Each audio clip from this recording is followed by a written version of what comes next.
আসসালামু আলাইকুম। প্রিয় দর্শক, অন্য মঞ্চের আলোচনায় আপনাদের সকলকে আমন্ত্রণ জানাচ্ছি। আপনারা জানেন ইনায়েত কবিরের একটি সিরিজ স্টোরিটা কি বিষয়ে? শেখ হাসিনা পতনের পূর্বাপর বিশ্লেষণী একটি স্টোরি 8 পর্ব ধরে প্রকাশিত হলো উত্তর পূর্ব ভারতের গণমাধ্যম নর্থ ইস্ট নিউজে। আজকে সেই সিরিজটির শেষ পর্ব নিয়ে আপনাদের সামনে হাজির হয়েছে। আজকের বিষয়টা যদি বা শিরোনামটা যদি আমরা এভাবে বলি যে ঢাকায় মার্কিন দূতের বাসভবনে সেই গোপন বৈঠক, শেখ হাসিনা পতন ও -2 ফর্মুলার নেপথ্য কারিগর কারা, আমরা তাদের মুখোশ উন্মোচন করতে যাচ্ছি। বাংলাদেশে 2024-এর ক্ষমতার পট পরিবর্তন কি কেবলই একটি গণ অভ্যুত্থান, নাকি এর পেছনে ছিল দীর্ঘদিনের এক সুগভীর ব্লুপ্রিন্ট? আজ আমরা উন্মোচন করব এমন কিছু তথ্য যা শুনলে আপনি চমকে উঠবেন।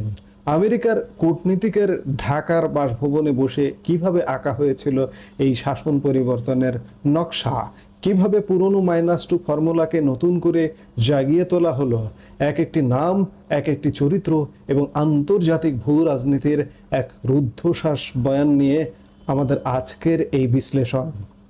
ঘটনার সূত্রপাত শেখ হাসিনা সরকারের সময়।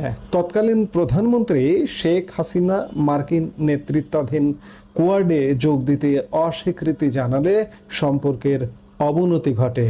2023 সালে স্টেট ডিপার্টমেন্টের দক্ষিণ ও মধ্য এশিয়া বিষয়ক অ্যাসিস্ট্যান্ট সেক্রেটারি ডোনাল্ড লুর ঢাকা সফর ঘন ঘন হতে থাকে। যদিও তিনি দিল্লি, কাঠমান্ডু ও কলম্বো গিয়েছেন, কিন্তু তার মূল লক্ষ্য ছিল ঢাকা। 2023 সালে নেপালের একটি বাংলাদেশি মালিকানাধীন রিসোর্ট এবং ঢাকায় মার্কিন কূটনীতিক হেলেন লাফেভের বাসভবনে অত্যন্ত গোপনীয় বৈঠক অনুষ্ঠিত হয়। সেখানে অ্যাপ্রোচ করা হয়েছিল একটি সিভিল মিলিটারি শাসন পরিবর্তনের কৌশল।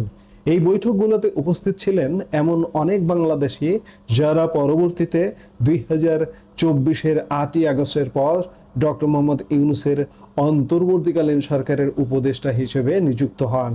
ডোনাল্ড লু এবং পিটার হাস বাংলাদেশের সামরিক ও বেসামরিক নেটওয়ার্কের সাথে সমন্বয় করে 2007-8 সালে সেই অসমাপ্ত -2 ফর্মুলাকে পুনরুজ্জীবিত করেন, যার উদ্দেশ্য ছিল একটি দীর্ঘমেয়াদী নির্দলীয় সরকার প্রতিষ্ঠা করা। এই পরিকল্পনায় গুরুত্বপূর্ণ নাম ডক্টর মোহাম্মদ ইউনূস এবং খলিলুর রহমান, যিনি রজার রহমান নামেও পরিচিত। সাবেক মার্কিন রাষ্ট্রদূত মার্শা বার্নিকাট জাফরুল্লাহ চৌধুরীকে বেছে নিয়েছিলেন ইউনূসের এক বামপন্থী আত্মীয়র মাধ্যমে। 1999 সালে এই আত্মীয়ই খলিলুর রহমানকে ইউনূসের সাথে পরিচয় করিয়ে দেন।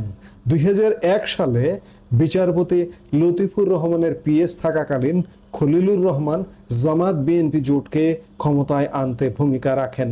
পরবর্তীতে ইউনূস তাকে আমেরিকায় থিতু হতে এবং জাতিসংঘে প্রভাব বিস্তার করতে সাহায্য করেন।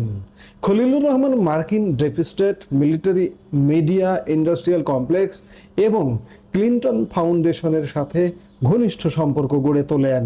2013 সালের শেষ দিকে তৎকালীন সেনাপ্রধান জেনারেল ইকবাল করিম ভুঁইয়া, যিনি আইকেবি নামেও পরিচিত, এবং মেজর জেনারেল হাসান সারওয়ার্দী একটি মার্কিন মদতপুষ্ট অভ্যুত্থানের পরিকল্পনা করেছিলেন, কিন্তু পরিকল্পনা ফাঁস হয়ে যাওয়ায় তারা পিছিয়ে আসেন এবং শেখ হাসিনার বিশ্বাস ফেরাতে 2014 সালের সেই বিনা প্রতিদ্বন্দ্বিতার নির্বাচনে সহায়তা করেন। এরপর থেকে শেখ হাসিনা সরকার ধীরে ধীরে ক্যাডার ভিত্তিক দল থেকে গোয়েন্দা সংস্থা ও সামরিক নির্ভর হয়ে পড়ে। ভূরাজনৈতিক ক্ষেত্রে শেখ হাসিনা ভারত, চীন, রাশিয়া ও জাপানের সাথে ভারসাম্য রক্ষা করেছিলেন। পদ্মা সেতুতে বিশ্বব্যাংক সরে গেলে চীন এগিয়ে আসে। চীনের বিনিয়োগে বাংলাদেশে মেগা প্রজেক্টের বিস্তার ঘটে। রাশিয়ার সহায়তায় পারমাণবিক প্রকল্প এবং জাপানের সহায়তায় গভীর সমুদ্রবন্দর, এসবই ছিল মার্কিন প্রভাবমুক্ত আঞ্চলিক অংশীদারত্ব। কোয়াডে যোগ না দেওয়ার কারণে আমেরিকার কাছে শেখ হাসিনা হয়ে ওঠেন তাদের চীন বিরোধী নীতি বাস্তবায়নের পথে বড় বাধা। রোহিঙ্গা অনুপ্রবেশের সময় বিজিবি ও সেনাবাহিনীর একাংশের ব্যর্থতাকে অনেকেই পরিকল্পিত বলে মনে করেন।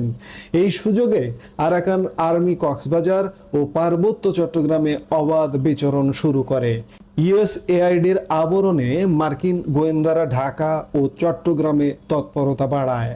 আমেরিকা চীন বিরোধী বিচ্ছিন্নতাবাদী গোষ্ঠীগুলোকে মুক্তিকামী হিসেবে তকমা দিতে শুরু করে, যার মধ্যে হারকাতুল জিহাদ ও হিজবুত তাহরিরের মতো দলগুলোকেও যুক্ত করার অভিযোগ রয়েছে। বর্তমান ক্যাবিনেট সচিব নাসিমুল গনির বিরুদ্ধেও হিজবুত তাহরিরের সংশ্লিষ্টতার অভিযোগ আছে। দলিলপত্র অনুযায়ী চীন বিরোধী একটি খ্রিস্টান ইহুদি রাষ্ট্র গঠনের সুদূর প্রসারী পরিকল্পনার অংশ হিসেবে বাংলাদেশে একটি অজ্ঞাবহ সরকার দরকার ছিল, আর তাই 2024-এ -2 ফর্মুলা কার্যকর করা হয়। মার্কিন মদতে সাংবাদিক, শিক্ষাবিদ ও অ্যাক্টিভিস্টদের একটি নেটওয়ার্ক তৈরি করা হয়। ডোনাল্ডোর নির্দেশে পিটার হাস এই দায়িত্ব দেন আলী রিয়াজকে। কারা ছিলেন এই নেটওয়ার্কে? আলী রিয়াজ নিজে ছিলেন। বিশ্ববিদ্যালয়ের শিক্ষক ও বুদ্ধিজীবীদের মধ্যে একটি নেটওয়ার্ক তৈরি করেছিলেন। নাইমুল ইসলাম খান আপনারা চেনেন, জানেন। শেখ হাসিনার শেষ সময়ের প্রেস সেক্রেটারি হয়ে সরকারের ভেতরকার তথ্য সংগ্রহ করেছেন। খিজির হায়াত খান গুম খুন নিয়ে তথ্যচিত্র তৈরি এবং নিকেতন কেন্দ্রিক সাংস্কৃতিক নেটওয়ার্ক তৈরির কাজে দায়িত্বপ্রাপ্ত ছিলেন। শহীদুল আলম ও রেহনুমা আহমেদ বামপন্থী ও জামায়াত কর্মীদের মধ্যে সেতু বন্ধন তৈরি করার দায়িত্ব ছিলেন। ফরহাদ মাঝার নতুন বয়ান ও রাষ্ট্র সংস্কারের মাধ্যমে জামায়াত কর্মীদের মগজ ধোলাইয়ের কাজে নিয়োজিত ছিলেন।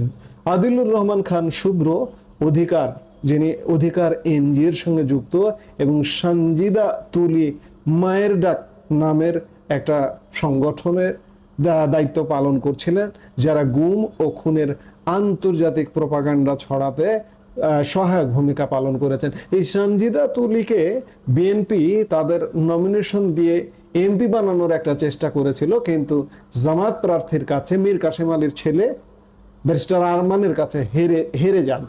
বর্তমানে ডক্টর ইউনূস ও খলিলুর রহমান জাতিসংঘে তাদের প্রভাব ব্যবহার করছেন। তবে খলিল ও ইউনূসের জাতিসংঘ মানবিক করিডোর এবং জাতিসংঘ শান্তিরক্ষা সেনানিবাস তৈরির পরিকল্পনা ব্যর্থ হয়েছে বর্তমান সেনাপ্রধান জেনারেল ওয়াকারুজ্জামানের আপত্তির কারণে। 2025-এর ফেব্রুয়ারিতে জেনারেল জামান, আপনারা একটু মনে করে দেখুন, যে বিডিআর হত্যা দিবসে সতর্ক করে কি বলেছিলেন? সার্বভৌমত্ব আপোষ হতে পারে, বলবেন না পরে যে আমি সতর্ক করিনি। এমন সতর্কবাণী দিয়েছিলেন জেনারেল ওয়াকারুজ্জামান। 2026 সালের 7 এপ্রিল পররাষ্ট্রমন্ত্রী হিসেবে খলিলুর রহমান ভারত সফর করেন এবং তারেক রহমানের ভারত সফরের কথা জানান। কিন্তু ভারত তার 7 সিস্টার্স বা উত্তর পূর্বাঞ্চলীয় রাজ্যগুলোর নিরাপত্তার স্বার্থে বাংলাদেশের ভূমি ব্যবহারের ওপর জোর দিচ্ছে। অন্যদিকে বিএনপি ক্ষমতায় আসার 2 মাস হলেও চীনের সাথে সম্পর্কের কোনো দৃশ্যমান অগ্রগতি নেই। আমি এর সাথে একটু যোগ করতে চাই, বিএনপি রাজনৈতিক দল হিসেবে তাদের একটি প্রতিনিধি দল এই মুহূর্তে চীন সফরে আছে। এখন সম্পর্ক উন্নয়নের কোনো দৃশ্যমান অগ্রগতি নেই। এই সফরটার উপরে ডিপেন্ড করবে যে চীনের সাথে সম্পর্কের উন্নতি হচ্ছে কিনা। আমেরিকা এখন ব্যস্ত আসলে ইরান নিয়ে, কিন্তু শীঘ্রই তারা ঢাকাকে এসিএসএ ও জসেমিয়া চুক্তিতে সই করার জন্য চাপ দেবে। গত 13 এপ্রিল 2026 মার্কিন রাষ্ট্রদূত ব্রেন ক্রিস্টেনসেন পররাষ্ট্রমন্ত্রী খলিলুর রহমানের সাথে বৈঠক শেষে হাসি মুখে ইলিশ খাওয়ার কথা বললেও পর্দার আড়ালের সমীকরণ ভিন্ন। আমেরিকা কি আবারও ঘোলা পানিতে মাছ শিকার করবে, নাকি বাংলাদেশ তার সার্বভৌমত্ব ধরে রাখতে পারবে? সময় এবং ইতিহাসই আমাদের সেই উত্তর দেবে। আমাদের এই বিশ্লেষণ কেমন লাগলো কমেন্ট করে জানান।